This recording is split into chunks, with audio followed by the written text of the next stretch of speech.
And it's hard. Is that your birthstone? No, I really didn't. No, this is the first non-practical gift my mother's ever given me, and it's the only one I've ever received. For my wedding, I got a printer. But did you need a printer? I did need a printer, Okay, but so- for my wedding, I got a printer. Like, Was it like something wrong with that? Yeah. I don't know. It doesn't work. Oh. I think it worked for like 3 days. It's a nice printer. Like if I tried, I guess I could figure it out. I'm glad we're recording Oh, this. you I'm just glad we didn't. got that in. You just never like hooked it up and stuff. No, it's hooked up. It just doesn't really work that well. I don't really know why. I think it's more of an operator error than actually machine error. Right. Yeah, Okay. she is. Isn't she awful? And this is why I treat her with sarcasm. To call her out. But yeah, this is my first non-practical gift I got for my 21st birthday.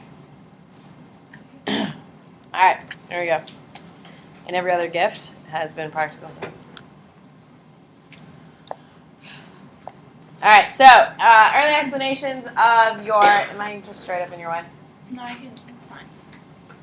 Perfect. I didn't ask you. Dead. Perfect. You're a little in my way, but Oh. I kind of feel bad about that. Would you like me to move, Madison? It's okay. Okay, thanks. You're recording I didn't ask you to move. Perfect.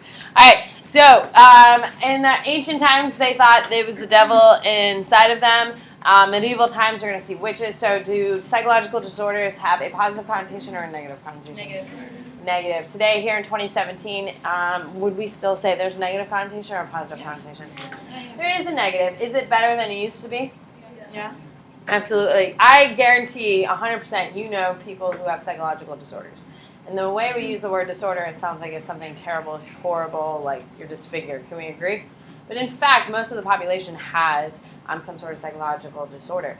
Depression would be a perfect example. Very, very few people have schizophrenia. So when you think about psychological disorders, you typically jump straight to the extreme of schizophrenia. But anxiety disorders, if you know anyone who has anxiety disorders, that is technically a disorder.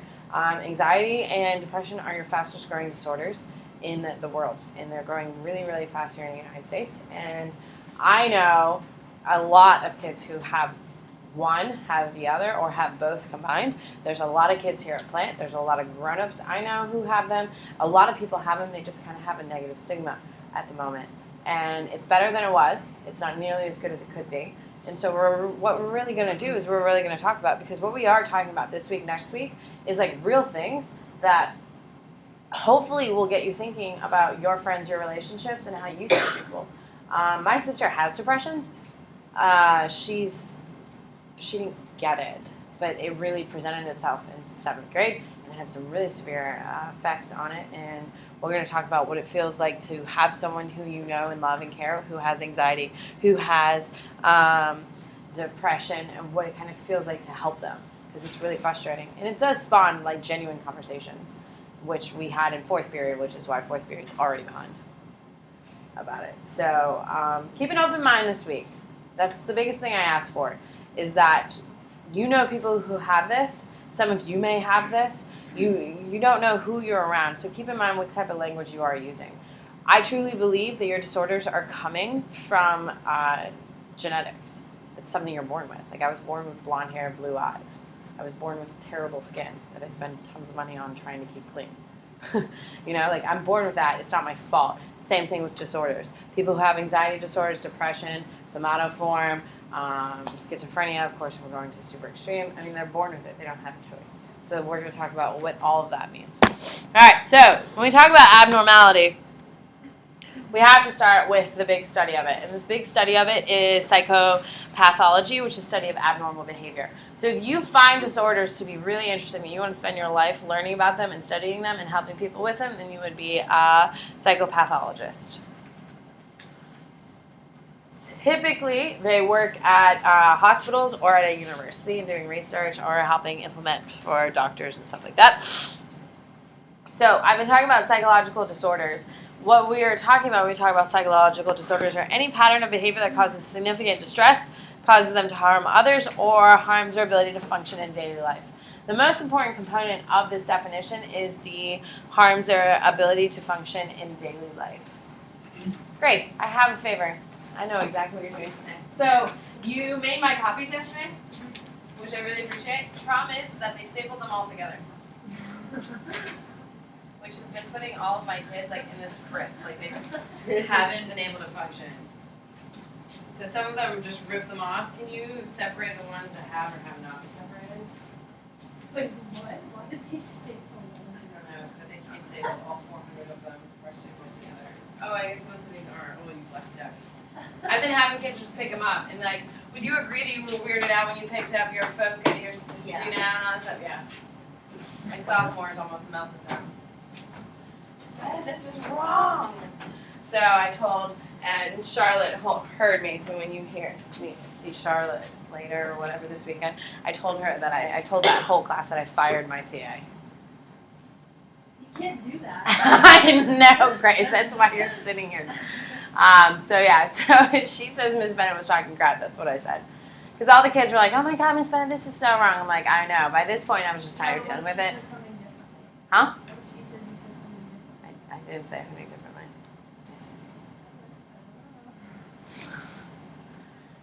Okay, that's already weird. So when you talk about psychological disorders, it's their ability to function in daily life with the daily stressors of life. So when we talk about abnormality, you have to understand that they're statistically rare. A majority of the population does not have any psychological disorders. However, anxiety and depression are growing in our current world at a faster rate than any other disorder in the world in our medical books. But however, they are statistically rare, and it is important to know that the reason why they're abnormal is because they deviate from social norms. Okay? It is not normal in the perceived notion of normal to want to stay in bed and not want to do anything. That's not normal. Now, this morning, I wanted to stay in bed, and I didn't want to do anything today, but it was not a psychological thing. It was a physio. It was really comfy. You know what I mean? Now, as we're going through these disorders, you should really understand that you should not be self-diagnosing. Okay? You shouldn't be self-diagnosing. However, it is important that you do hear what I'm saying. And if it is something you think, because I had a girl diagnose herself with a disorder last year. She went to the doctor, and the doctor confirmed it, which is pretty cool. So now she has a lot more insight into her life and all that stuff. And I think it is important that you are hearing it before you're saying, oh my God, this is me. Does that make sense? Most of you are not going to be able to say, oh my God, this is me. I think I have a little bit of everything. I'm not going to lie. I've got a lot of everything. But we'll see. So do me that favor, please. So situational context is the social or environmental setting of a person's behavior. I hope you will all agree that your behavior in my classroom is different than what you'll be doing at 9 o'clock tonight with your friends, yes? Yes. Hopefully, because you guys are the most boring people in the whole wide world if this is who you are at 9 o'clock on a Friday. Can we agree? Yeah. Because you guys are boring as a sixth period. You're going to play video games? Oh, God. That's when I'll be at work, so shoot me in the face.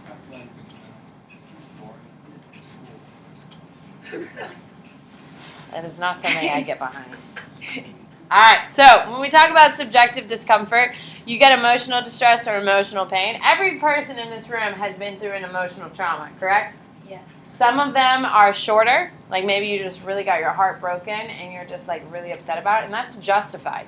There's nothing wrong with getting your heart broken and having a subjective discomfort. Some of you have had, should I really just move? No, you're literally fine. It takes me like 2 seconds to get around it. I'm doing this for Smith. I'm not doing it for you, Mickey. Nah. Ow. It's on my toe. Should have been. Alright. Is that better to everyone except Mickey? Yeah. Alright, so maladaptive, subjective discomfort. Some of us have experienced, everyone in this room has experienced pain in some way. Some of us have moved through it faster. Still hurts. It's nothing that, your pain is not ignored. Some people, it's taking longer to advance through things. Like working through certain components of maybe the way your parents raised you, an experience you had, it just takes you longer through. That's called subjective discomfort. So if Smith got her heart broken and then like 4 months later she's totally fine, here I am you know, 10 years later and I'm still heartbroken for my high school love, that's subjective discomfort. Everyone deals with things differently, and hopefully by now you've definitely figured that out, yes? Okay? And it's hard when we're talking about the things we are talking about this week. You can't think of it, and I would think of it this way. Why aren't they thinking this way? That's a huge amount of tension that people have. So maladaptive is anything that does not allow a person to function within or adapt to the stresses of everyday life. When we talk about maladaptive, you have to be able to feed yourself, right, Matt? Okay, if you couldn't feed yourself, would that be helpful or not? Absolutely. So that would be maladaptive. You have to be able to clothe yourself. You have to be able to carry a conversation. You have to be able to be in a public place. All the things that we require for a basic level of daily in and outs, if you can't do it, it's called maladaptive. So if you can't cook for yourself, that's maladaptive. If you can't brush your teeth, wash your face, get dressed in the morning, that's all maladaptive. And that's typically how we measure how severe something is. How maladaptive is your life? Now, when we talk about disorders, each disorder falls on a spectrum of severe to not as severe. That makes sense? And then each disorder is going to have a not so severe component to that one disorder, and then incredibly severe. Like my sister has depression. My sister's depression is probably moderate depression. Okay? My sister is on medication. She's been on medication. She was 9 years old. She has been taking it. She now takes it very regular. She now finally gets it, but she needs to be taking it. In high school, she stopped for a while. That was rough. And now, School of all times. huh? In high school of all times.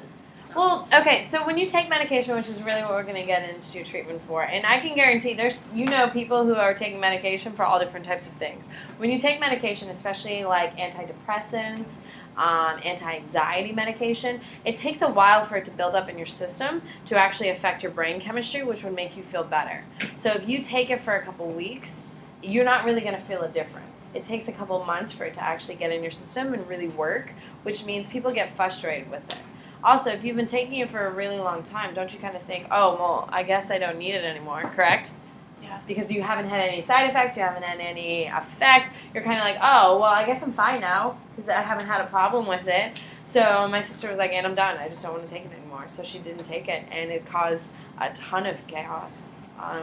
She was about 140 pounds in 10th grade, and then she went down to 73.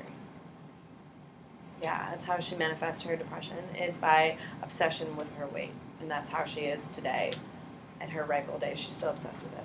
She counts every calorie going in, and she counts every calorie going out, like burning. If she eats 700 calories, she's going to the gym, and she's going to burn off 700 calories. She's just obsessed. That's how it manifests for her. She takes the meds, but that's how she kind of micromanages it. Is that adaptive or maladaptive? Maladaptive. That's her whole life. She'll literally sit up at 2 o'clock in the morning and do crunches if she didn't get her calorie burn down. She'll wake up in the middle of the night, she'll just freak out and she has to go and do it. So that's maladaptive. You know what I mean? So, it's just those different types of things. So, when we talk about abnormal versus insanity, now insanity means that you are not in control of yourself. Abnormal means your brain doesn't function like a normal person's brain. To be insane, you have to not be in control of your own emotions and your own mental state. As far as I know, none of you are insane. I am a little suspicious of Sophia.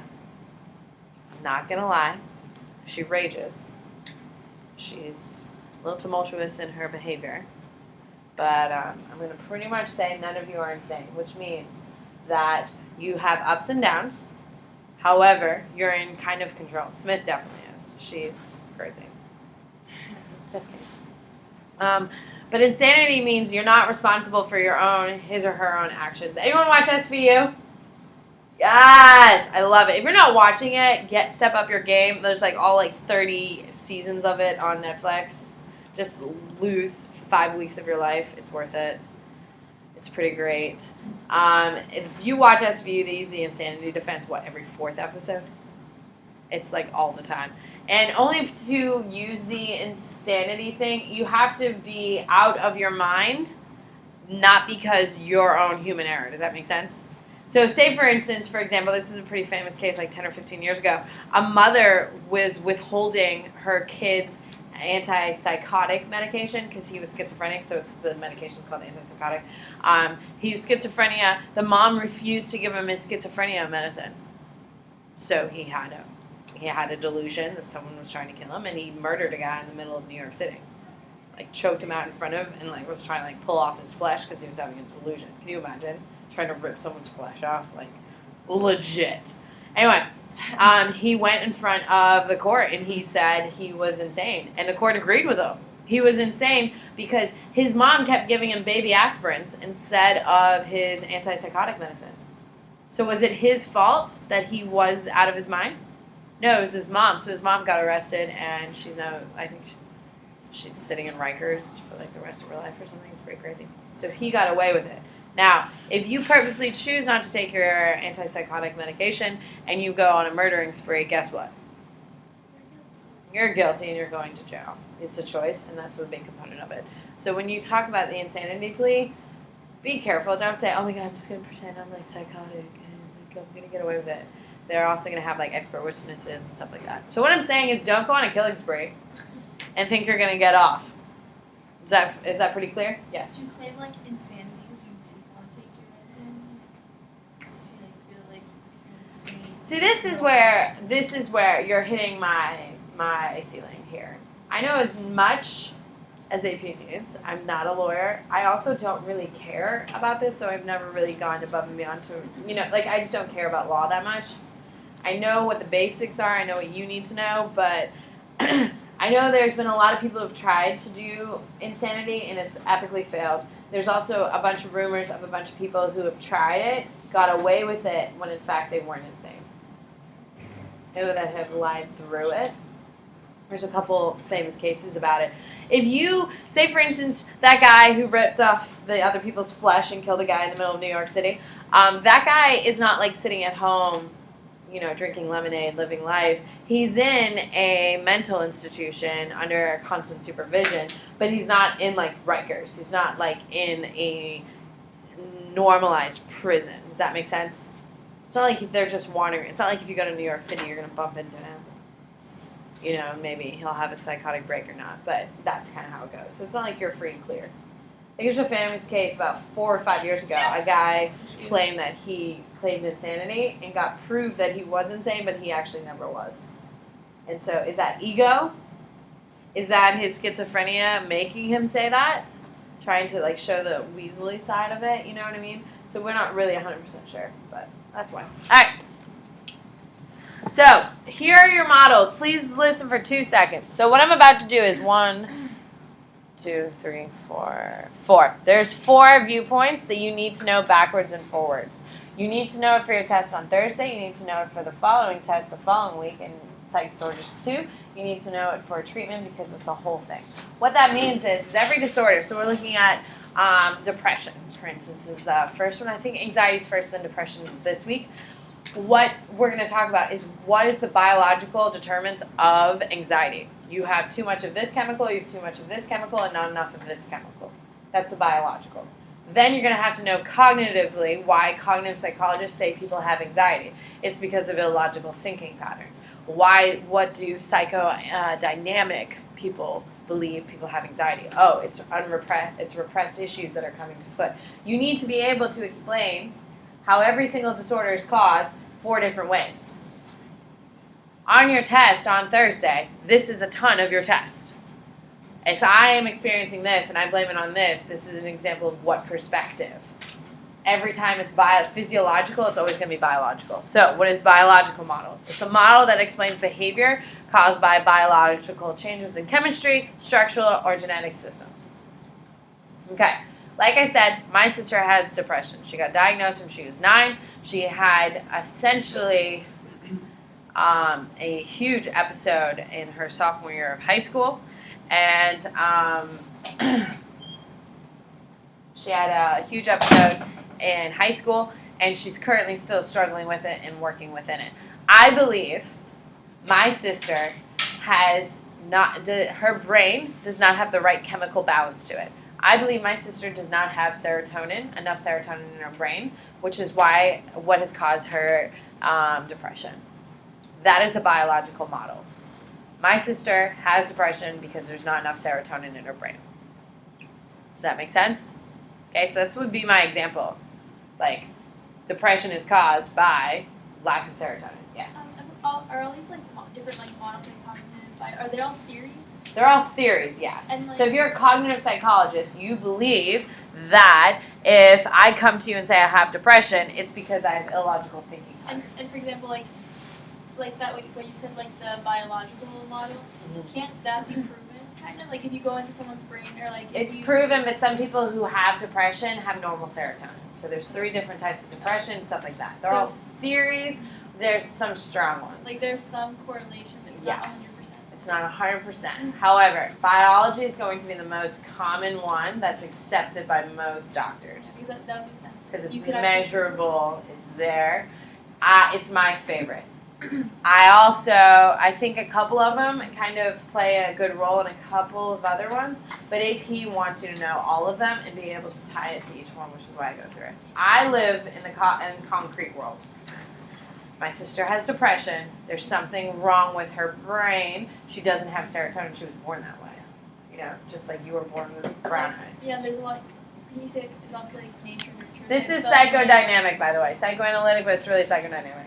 It's on the second page of your focus, by the way, too. So if you open up your focus, all this. Yes, absolutely. It's the same type of thing. There you go.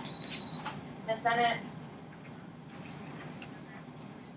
Sounds good, thank you. Ava, you're going to sign up, girl. Huh? What did I just say, Ava? So she just said it. You know I know your name. I'm so sorry. I'm so sorry. She just said it wrong. I'm so sorry. Please don't hate me. Oh my God, I didn't mean to offend you. I know who you are. Oh my God, this is You sound so good.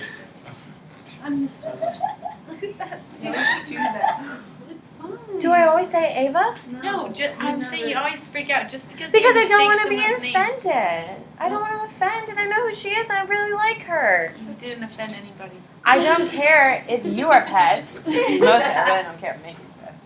If I piss her off, it's a good Hey, thing. I didn't even say anything. You started literally. And he's like, "You're so rude to her," and I was like, "Well, I'm rude." It's to our you, you're dynamic. rude to me, This is who so." we are at this point. There's no way we're changing. There's no way we're changing. Bye, Eva.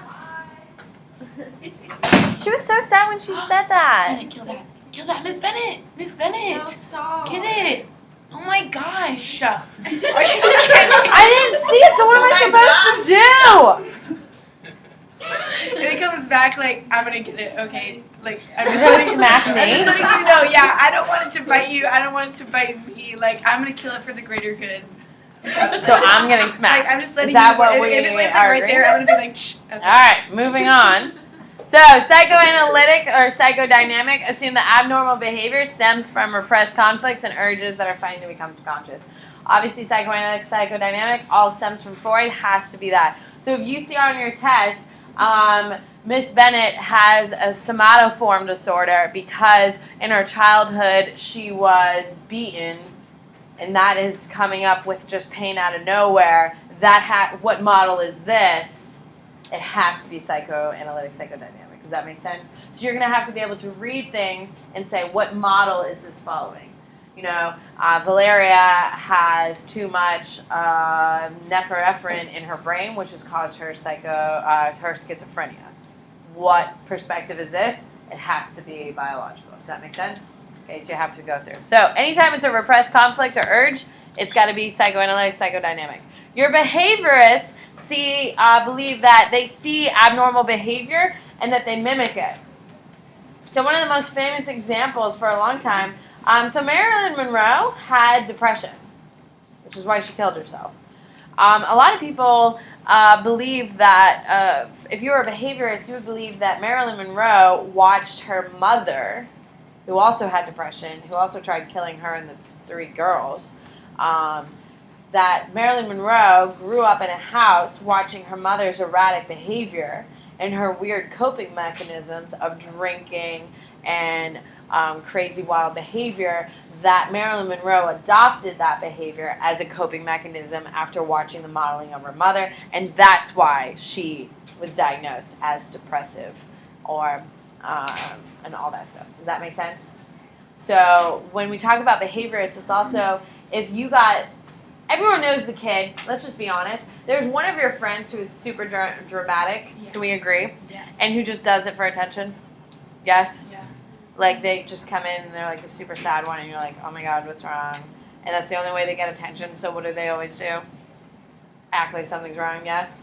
Okay. Well, behaviorists say that they got positive reinforcement for being sad for depression. That's why they pretend to be sad, because they get more attention being sad than they are happy. That would be a behaviorist take on depression.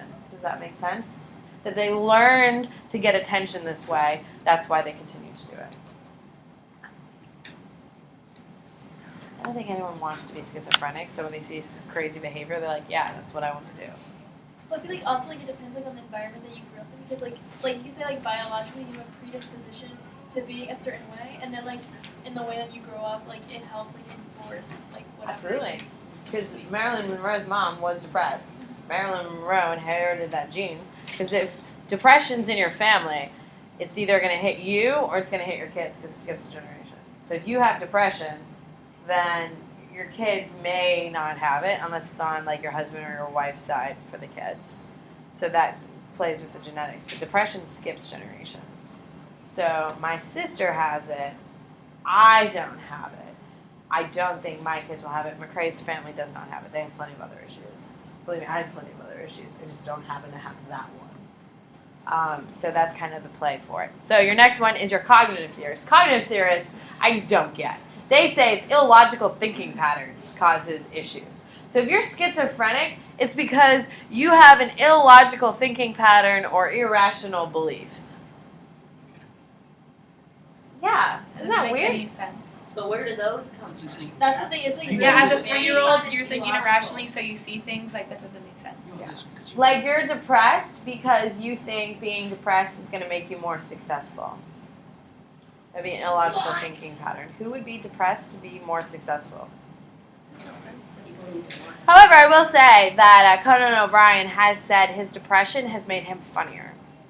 That when he's on his medications, he feels like he's not as funny as when he's off his medications.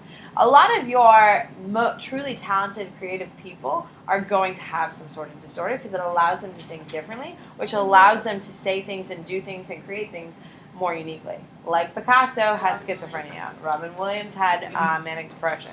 Conan O'Brien, he says he has manic depression as well, but he's medicated and he doesn't think he's as funny. So every once in a while, when he needs a creative boost, he stops taking his meds. And he's like, I know it's terrible. It's terrible for me. It's terrible for my kids. It's terrible for my wife. But I feel like I'm funny unless I am totally off my meds. And so he's kind of struggled with this his whole life. Some other lady last year came out and said she was depressed.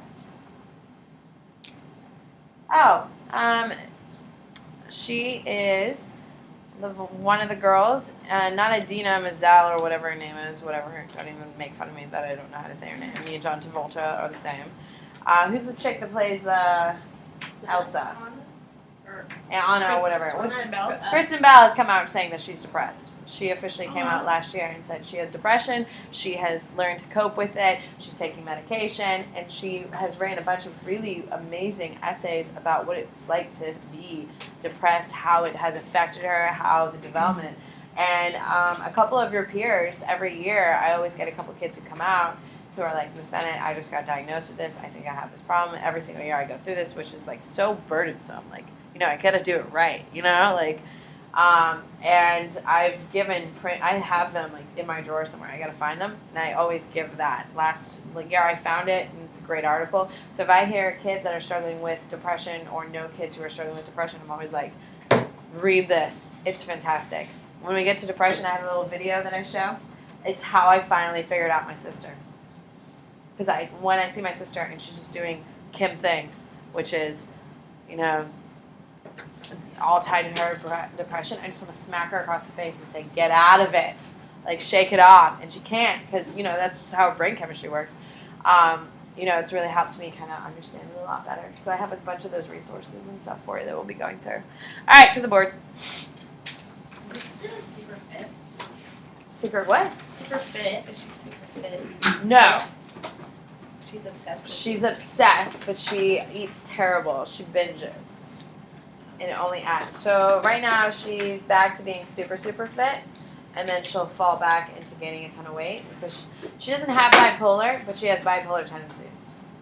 So she's either super mania or super depressed. She's not super fit. She's getting there right now. But she's done this before. And she'll go back and she'll gain 40, 50 pounds in a couple months, and then she'll go back. So it's in constant flux. Does the medication not help with that? So one of her big complaints about the medication she's on, I can't think of the brand name at the moment because I'm not in depression today. I'm in the foundation of it, so I haven't gotten there yet because I got to prep, because I got to do it right because it does matter.